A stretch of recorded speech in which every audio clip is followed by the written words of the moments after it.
Wife है वो और पीएम मोदी जो उनसे हैं उनकी एक फोटो उनकी वीडियो सोशल मीडिया पे बहुत वायरल की जा रही है, मेलोनी जिनका नाम है, उस हवाले से हम बात करेंगे और साथ ही साथ हम इन्वेस्टमेंट जो ये उनको उन्होंने बिल्कुल ठीक कहा है।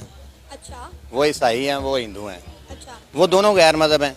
उन दोनों को एक दूसरे की जरूरत है। ठीक है। वो इसलिए जरूरत है कि इस्लाम को नीचा दिखाने के लिए। अच्छा। और किसी इस्लामी हुक्मरान की तो उनको जरूरत पड़ नहीं सकती। अब हमें पता चलता है कि नरेंद्र मोदी हमारे हुक्मरानों से बहुत बेहतर है और उसको लाजमी सी बात है, उसको ये वर्ल्ड वाइड भी उसे पसंद किया जा रहा है, तो ये उसकी काबिलियत है। उसमें कुछ तो ऐसा है ना, अगर दुश्मनी करनी भी है आपने तोपा बंदूकों को छोड़ें, एजुकेशन में उनका मुकाबला करें, उनका आईटी में मुकाबला करें। आप है पाकिस्तान में इरफा ग्रीन टावर का कोई ऐसा आईटी का ऐसा कोई टावर ऐसा कोई प्लांट है जो गवर्नमेंट रन कर रही हो? No one. वहाँ देख लें गली गली के अंदर आईटी हाउसेस बने। आप देखें कि उनकी डिमांड कितनी ज्यादा है, ऑल ओवर द वर्ल्ड हम देखें उन्हें कितनी रिस्पेक्ट कितना प्यार मिलता है। हमारे प्राइम मिनिस्टर कहीं चले जाए तो चोर चोर के नारे लगते हैं, वो डर जाते हैं कि कहीं हमसे भीख मांगने तो नहीं आ गए। नरेंद्र मोदी जाएं तो उनके लिए रेड कारपेट बिछाया जाता है, दूसरे मुल्कों के प्राइम मिनिस्टर उनके पाँव छूते हैं, आसमान पे लिखा जाता है welcome prime minister Narendra Modi, और हमारे प्राइम मिनिस्टर जाएं तो आप ये बात, मैं ये बताना चाहूंगा कि मोदी जी ने चाइना को गले से पकड़ लिया है, इसमें कोई शक नहीं है। वो किस तरह पकड़ा है मैं बताना चाहता हूं। अमेरिका ने एंडोर्स कर दिया है कि भारत को यूनाइटेड नेशन की सिक्योरिटी काउंसिल में सीट का हक बनता है, और साथ ही जिसने खुशी का इजहार किया है वो तुर्की के तैयब अर्दगान है। उन्होंने कहा कि अगर भारत अगर जाता है IMF मेरी नज़र में तो कोई भी शख्स जो रिजल्ट ओरिएंटेड हो और जिसने कोई रिजल्ट्स दिखाए हों वो मोदी है। हम उसको बुचर भी कहते थे हैं और उसके पे कितने कितने इल्जाम भी लगाते थे, पर आज उसने अपनी कौम को इतनी आगे ले गया है कि चांद पे पहुंच गए चांद पे भी पहुंच गए और हम जमीन पे नहीं चल पा रहे हैं। आबादी के लिहाज से वो एशिया का बहुत बड़ा मुल्क है। वो देखें जी, अब 22-23 करोड़ तो मुस्लिम है, तो वो देखो सबको वो बराबर के रूल दे रहे हैं।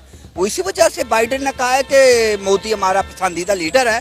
के सामने पाकिस्तान को जो सा है वो मतलब IMF पाकिस्तान को नाच नचाता नजर आता है। तरले मतलब ये अगर मैं डायरेक्ट सीधे अल्फाज में बोलूं तो तरले हम करते हैं IMF के सामने जाके कि हमें इतने डॉलर दे दो, इतने मिलियन इतने बिलियन डॉलर दे दो, वरना हमारी इकॉनमी नहीं चल पाएगी, पाकिस्तान नहीं चल पाएगा। उसी IMF की जो प्रेसिडेंट नरेंद्र मोदी जो है एक काबिल इंसान है। हमारे लाख इख्तलाफात हो इंडिया के साथ, लेकिन नरेंद्र मोदी काबिल इंसान सिर्फ मुल्क के लिए काम कर। दुश्मनी हमारी एक अलग जगह पे है, ठीक है। दुश्मनी भी हमारी क्यों दुश्मनी है यार, वो समझ नहीं रखनी दुश्मनी क्यों रखनी भाई। हमारा बच्चा जब पैदा होता है ना उसके कान में डाल देते हैं पुत्र इंडिया हमारा दुश्मन है, इंडिया सारा दुश्मन है। हमारे देखो हमारे सारे जाके गैर मुल्क में बैठे हुए हैं फैमिली समेत, उधर उनकी देखें जायदादें देखें, इधर हमारे गरीब लोग भूखे हैं वो दिल्ली में डांस करती नजर आती हैं, यानी कि जिन्हें पाकिस्तान जो पाकिस्तान को नचाते हैं दिल्ली में जाके वो नाचते नजर आते हैं।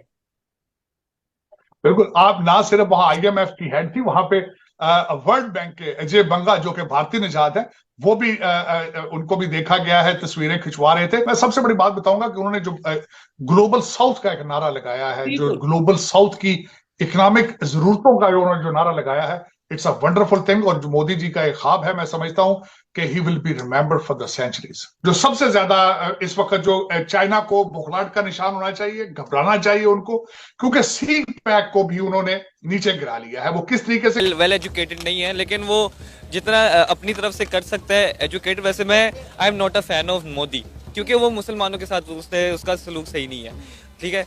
लेकिन अगर उसका देखा जाए तो उसने एजुकेशनल पर्पसेस के लिए किया है, काम किया है। हमारे क्या इंडिया के प्राइम मिनिस्टर नरेंद्र मोदी को या उस मुल्क को दबाने की कोशिश नहीं की गई? वो दबा नहीं, दबाने की कोशिश नहीं की गई, उनको सिर्फ दुनिया को दिखाने के लिए उसको कहा जरूर गया।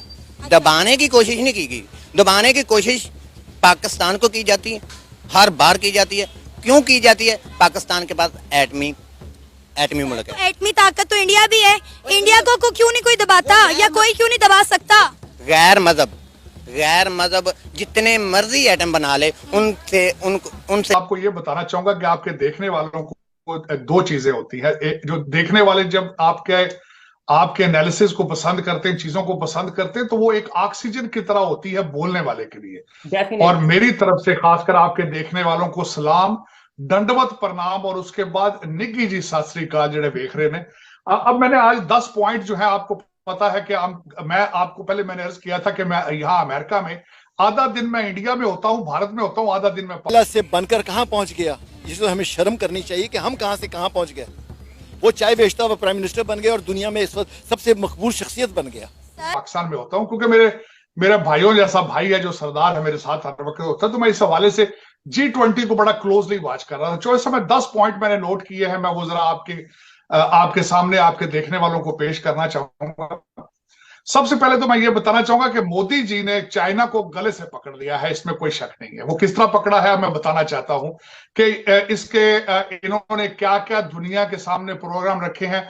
फाउंडेशन तो इन्होंने जाके जकार्ता में बना दी थी। इन्होंने सर साहब ने बिल्कुल ठीक कहा है, बिल्कुल 100% ये बात ठीक है। जब से नरेंद्र मोदी आए हैं, इंडिया का ना डेवलपमेंट रेट बहुत हाई हो गया है। ठीक है, उनका एजुकेशन सेक्टर, उनका IT सेक्टर, उनका जो है सेवेज निज़ाम, उनका जो है डेवलपमेंट, जितनी भी इमारतें हैं, जितना भी सब कुछ हो चुका है। उनका एजुकेशन को GDP कितना दे रहे हैं वो 25%, हम कितने 5% दे रहे हैं। ठीक है, टोटल जो हमारा बजट उसका 5% GDP जो है हम देने अपनी एजुकेशन को। बजट बचा के कितना आता है, इतना सब लगता है बस उतना बच जाता है। फिर यही सरकारी स्कूलों का हाल होना है, यही हमारी एजुकेशन का हाल होना है। और ऊपर से हमारे जो वालिदैन जो है ना, वो भी ऐसे बच्चों को लकीर फकीर बना रहे हैं। ब्रिक्स के गुब्बारे से हवा निकाल दी है मोदी जी ने। वो ये इस तरीके से कि चाइना चाहता था ब्रिक्स को एक्सपैंड किया जाए और अपना इन्फ्लुएंस बढ़ाया जाए। मैं समझता हूं कि G20 में जो अफ्रीकन यूनियन को मेंबरशिप दे के इन्होंने एक्सपैंड किया है, 15 मुल्कों को लपेट में लिया है, ब्रिक्स के गुब्बारे से हवा निकल गई है। दूसरी बात, जो सबसे ज्यादा इस वक्त जो चाइना को बुखलाहट का निशान होना चाहिए, घबराना चाहिए उनको, क्योंकि सी पैक को भी उन्होंने नीचे गिरा लिया है। वो किस तरीके से गिराया है? शिपिंग और ट्रेन का जो इन्होंने प्रोजेक्ट दिया है कि यहां से दुबई तक, यहां तक मिडिल ईस्ट तक चीजें शिप की जाएंगी और उसके बाद ट्रेन में ना सिर्फ अफ्रीका बल्कि यूरोप में जाएंगी। छोड़ दें, अभी हाल ही की MBS की विजिट देख लें। MBS की विजिट दें, उसने थूका है पाकिस्तान के ऊपर और वहां जाके करोड़ों अरबों रुपए की इन्वेस्टमेंट अनाउंस कर दी है। ये जो सी पैक या BRI belt and road initiative था, उससे एक बहुत बड़ा प्रोजेक्ट है।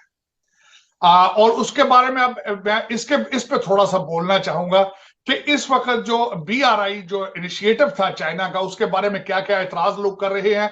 लोग ये कहते हैं कि ये एक डेट ट्रैप था स्मॉल कंट्रीज को उसमें फंसाने के लिए, और चाइनीज वाकई ही जब किसी को सूद देते हैं तो एक लंबा चौड़ा उसके रिटर्न में मांगते हैं। इंटरेस्ट रेट बहुत ज्यादा होता है। कि आपके BRI की जो बेल्ट रोड इनिशिएटिव था, लोग उससे पहले ही जो है वो बेजार हो चुके हैं। उसकी एक सबसे बड़ी मिसाल है कि इटली ने ऐलान कर दिया है कि हम बेल्ट एंड रोड इनिशिएटिव से निकलना चाहते हैं। हमारा एजुकेशन सिस्टम अब काउंसलिंग सेंटर नहीं बने हुए यहाँ पे।